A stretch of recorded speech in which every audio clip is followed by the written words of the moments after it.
Ideale per questo materiale qua. Si possono usare tutte le spatole che vogliamo, dall'acciaio alla plastica, non c'è problema, però questa qua dà un tocco di lavorazione perfetta.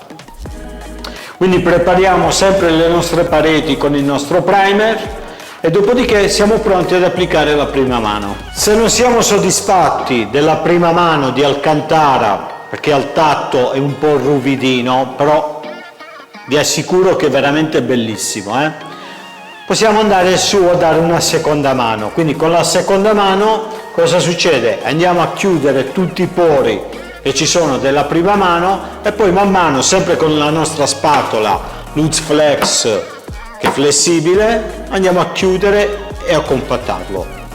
La nostra parete di Alcantara è terminata.